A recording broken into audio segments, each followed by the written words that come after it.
What's up, everybody? Welcome back. I'm Anthony Servino of the Face Off Sports Network. Today, we're going to take a look at my top 5 early breakout candidates that you should be buying into for your fantasy football team, your Dynasty fantasy football team. I know it's early in the offseason, but now is the time to be looking at these guys. And what is a breakout? A breakout can mean many things to many different people. To me, it is a player who has all the potential in the world to be a fantasy football superstar, but they may not have gotten there yet. We're going to get right into it, and we're going to get right into it with a polarizing breakout, because some may say, hey, Anthony, this guy's already broken out, but I'm going to tell you why he hasn't. And the first guy is the great De'Von Achane of the Miami Dolphins. He's a running back. And I'm a De'Von Achane guy. I was all in on De'Von Achane when he got drafted to the Miami Dolphins. I thought that was a perfect landing spot, despite a tumultuous, little bit of an offseason, where he was a little bit banged up. When we saw De'Von Achane get real NFL action, he looked like the real deal. 51.3 fantasy points, week 3 against Denver. The RB1, obviously, on the week follows it up with a 27-point outing, a 21-point outing, and then another injury happens.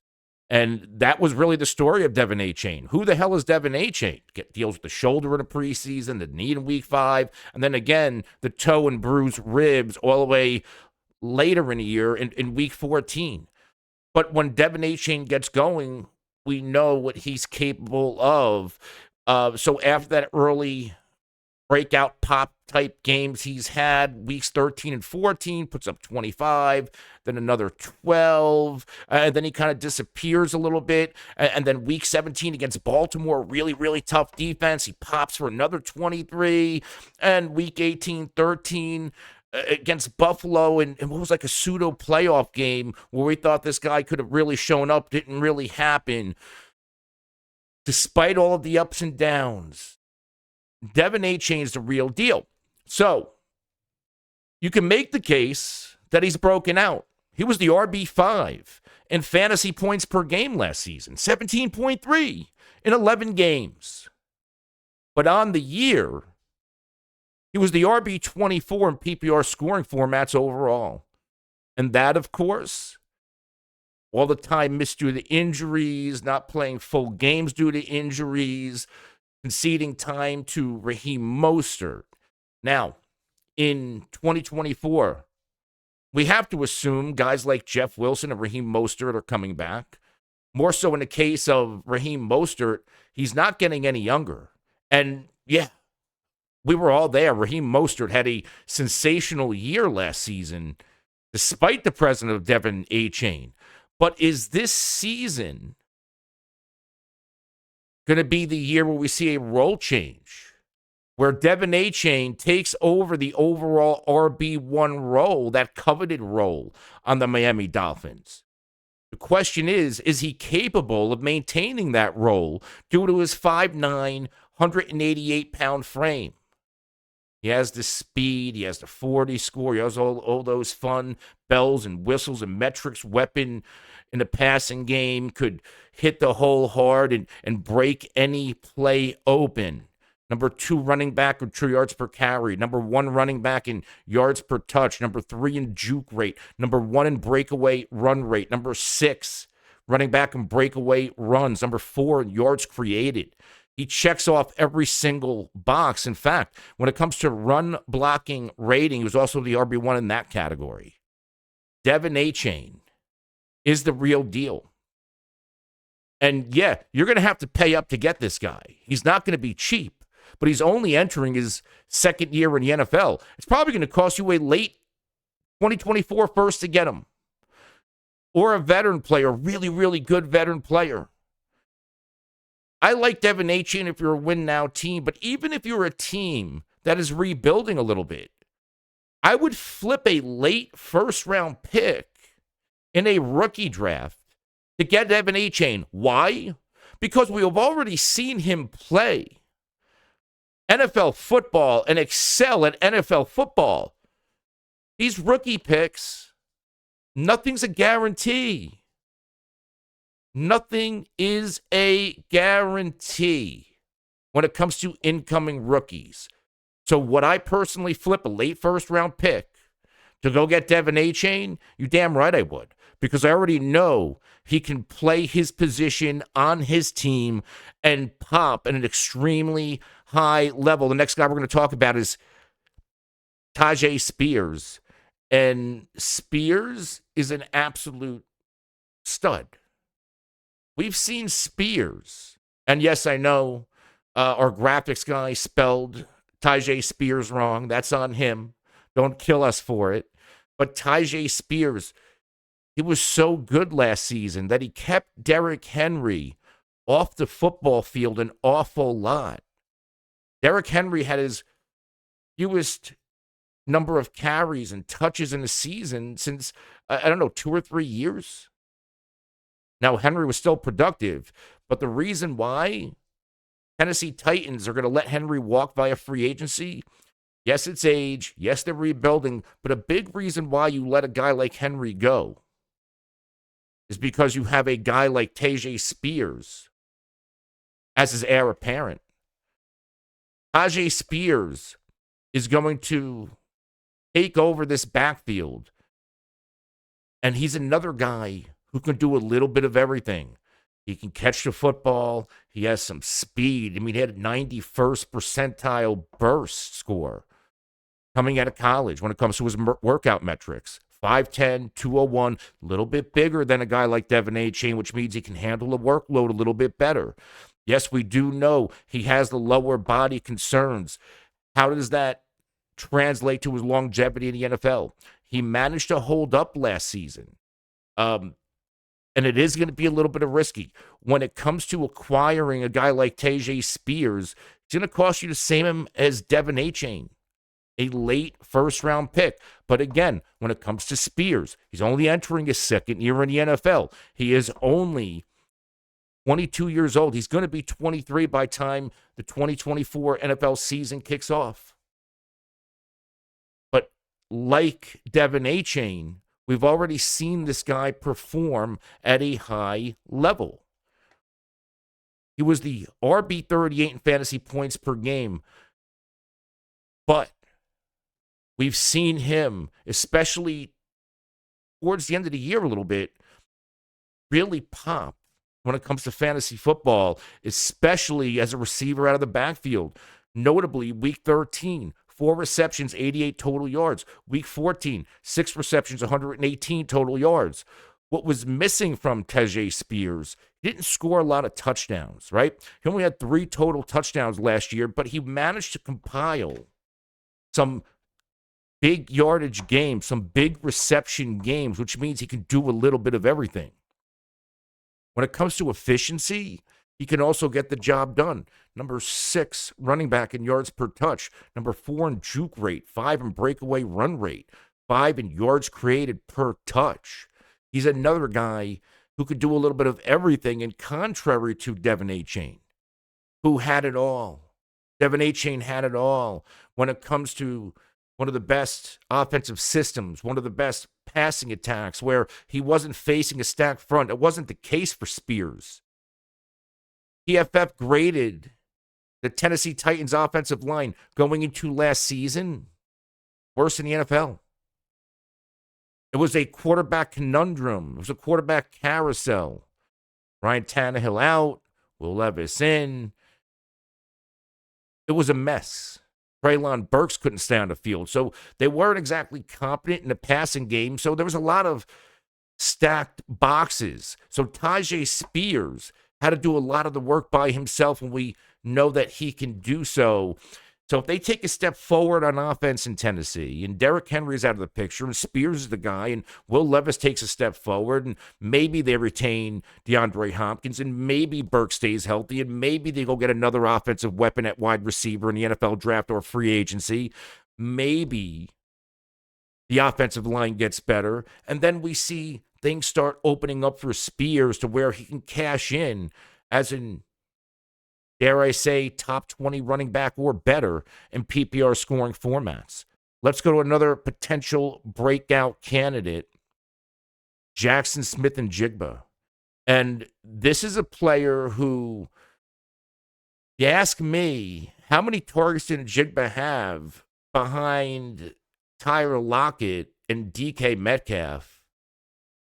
I would say maybe 70. You know how many he had? He had 93 in 17 games. 93 targets on a offense that wanted to run the football with Walker and Charbonnet.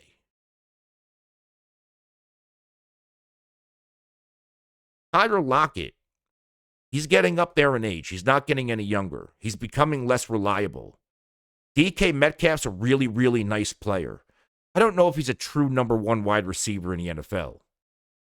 When the Seattle Seahawks drafted Njigba, 20th overall, that was a gift. He should have went a lot earlier.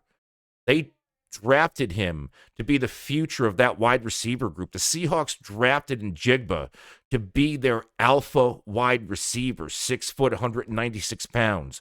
Terrific workout metrics. He comps to a former Seahawk, Doug Baldwin.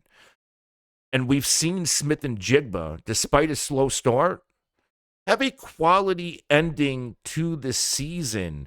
If you go down to Philly week 15, where he goes 4 targets, 4 receptions, 48 yards, scores 6 of 7 for 61 against Tennessee. A couple of games like that. And again, he's battling with guys like Lockett and guys like Metcalf, and even Jake Bobo was getting involved late. And we know the running backs catch the ball out of the backfield, and they were throwing it to Fant a little bit. There was a lot of mouths to feed. But if Njigba takes that step up and emerges as the number one wide receiver on this football team, which I believe he can do, and we see Geno Smith, who did regress last year, we see Geno Smith get back to form, get back to that form that we saw 2 years ago out of Geno Smith, where he's one of the more prolific passers in the NFL, and he begins growing that emerging rapport that we saw a little bit last year with Jaxon Smith-Njigba. Can we make a case he's the next big-time wide receiver to break out in the NFL? I think we can absolutely positively make that case. And again, these aren't cheap guys. Like, I do buy low video. No, these are young players entering their second or third year. In this case, like Achane and like Spears, Smith-Njigba is entering his year 2 in the NFL. We know what he's capable of. You got to spend up. You got to spend your first-round picks to get these guys. You got to spend a mid-first to get Jaxon Smith-Njigba. But we already know he's a star in the making. We already know he was operating as a wide receiver 3 last year on a mid to low volume passing attack of the Seattle Seahawks. What happens when he's the alpha on this team? And it could happen as soon as this year. There's no guarantee for any of these incoming prospects that they're going to get to the right landing spot or they're even going to pop in year 1 or 2. We already know Smith-Njigba can make some noise. And if all of the stars align, Jaxon Smith-Njigba is another potential breakout candidate that you should be buying into for 2024. Let's go to my 4th breakout candidate. And I think we got to go here again because I was big on this guy last season and it didn't work out. And a big reason why it didn't work out was because there was an injury at the quarterback position. He was one of my breakouts last year, and I'm going back to the well. I already acquired a ton of Garrett Wilson last offseason. I'm going to be getting as many shares of Garrett Wilson this offseason as I can, whether it's best ball, whether it's high stakes FFPC, whether it's Dynasty. I can't quit Garrett Wilson. It's not his fault. The guy who was supposed to elevate Garrett Wilson, Aaron Rodgers, suffered the Achilles injury 5 minutes into the NFL season. It wasn't Garrett Wilson's fault that the New York Jets were incompetent enough to not address the quarterback position behind Aaron Rodgers and continue to roll with Zach Wilson. The good thing is, at the owners' meetings just a few weeks ago, Jets owner Woody Johnson told reporters, we're getting a backup quarterback. We're getting a real backup quarterback, and I'm paraphrasing, which means Zach Wilson's going to be traded. He's going to be released. He's not going to be back on this football team. The New York Jets are going to go into this year with a healthy Aaron Rodgers, and if Aaron Rodgers suffers another injury, there's going to be another guy behind him who can go out and win football games. What if they make a move at Jacoby Brissett, who we know is more competent than Zach Wilson? What if they make a play at Gardner Minshew? Look what Gardner Minshew did for Michael Pittman last year. You think he can't elevate Garrett Wilson to a breakout? And what if Aaron Rodgers is Aaron Rodgers once again? That everything I said about Garrett Wilson last year comes into play this year, where Garrett Wilson is the next Devontae Adams for Aaron Rodgers. Yes, there's a lot of risk here because of Aaron Rodgers, but we also know Garrett Wilson's a bona fide superstar in this league. He has it all, 6 foot, $184, 10th overall pick 2 years ago, terrific workout metrics, comps out to a guy named Chris Olave, who we all know and love from the New Orleans Saints. He still somehow goes over 1,000 yards. Despite inept quarterback play. Back-to-back years with inept quarterback play, 147 targets, 168 targets. He's all they had. He was battling the enemy defense's top corner, double coverage, triple coverage. They knew it was going to him, and a lot of times they still couldn't stop it. So imagine what this guy can do when he has a real quarterback under center. 4th amongst wide receiver and targets, 7th in target share, 6th in snap share. Number 1 in terms of routes run and routes participation or air yard share. It's all here for Garrett Wilson. It's all here but the quarterback. And if we're buying into what Woody Johnson said, we're going to bring a competent backup quarterback to New York, just in case it doesn't work out with Aaron. I'm going to buy into that. I think he's sick of losing. The Jets fans are sick of losing. They have a lot of money invested into this football team, and the time to win is now. So if we're buying into all of that and checking off all those boxes, then how can we not buy into Garrett Wilson? 2024 early first could cost you even more, but I'm absolutely positively willing to spend what I have to. I will overspend to get Garrett Wilson. That's how much I believe in him, and that's how much I believe in the New York Jets getting it right finally at quarterback, and that's how much I believe that getting it right at quarterback is going to be a healthy Aaron Rodgers. We are going to close out with one more, and that's at the tight end position, and Tre McBride. And Tre McBride doesn't have to worry about Zach Ertz. Remember, Zach Ertz was gone from the team, was banged up, and once it became Tre McBride's season with Kyler Murray, even with Dobbs, Tre McBride, all he did was go off. Look at some of these games Tre McBride had starting in Week 8 against Baltimore, 25.5 PPR points. Week 10 against Atlanta, 21.2. You go to Week 13 against Pittsburgh, 22.9. San Francisco, tough matchup, 20.2. Had a couple of more double-digit PPR point games. That's a lot of 20-point games. This is a guy who vacuumed targets. He ate targets like Pac-Man ate all of those little dots when he's being chased by those ghosts. Tre McBride is the real deal. We're talking about all of these breakout tight ends, all these young tight ends you want to buy into. When you're looking at, guys like Laporta and guys like Dalton Kincaid, let's not forget about Tre McBride. Let's not forget that he's getting Kyler Murray back. Let's not forget that Tre McBride is a player who had quite a few games with 9+ targets, and some of them into the double digits. He can handle the volume. And oh, by the way, can we make a case that Tre McBride is the quote-unquote wide receiver 1 on this team? Yes, I know he's a tight end, but let's put it all out there. Hollywood Brown's probably not coming back.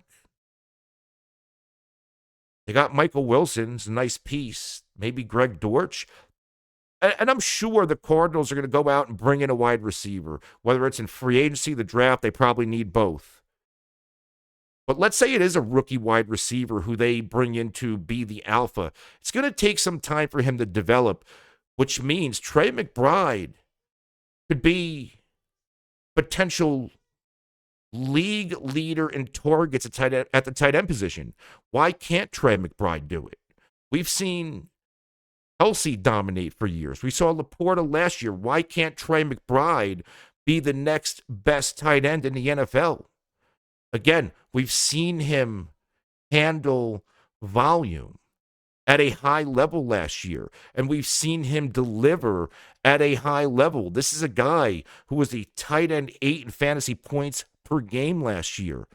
He was a tight end 7 in overall in PPR scoring formats. But no, to me, that's not a breakout. A breakout, top 5, top 3 at tight end. And is that within the cards? Is that within the Tre McBride range of outcomes in 2024 moving forward? It absolutely positively is. We're going to wrap that up right now. That was my top 5 early breakout candidates for the 2024 fantasy football season. I'm Anthony Servino. This is the Face Off Sports Network. We'll see you next time.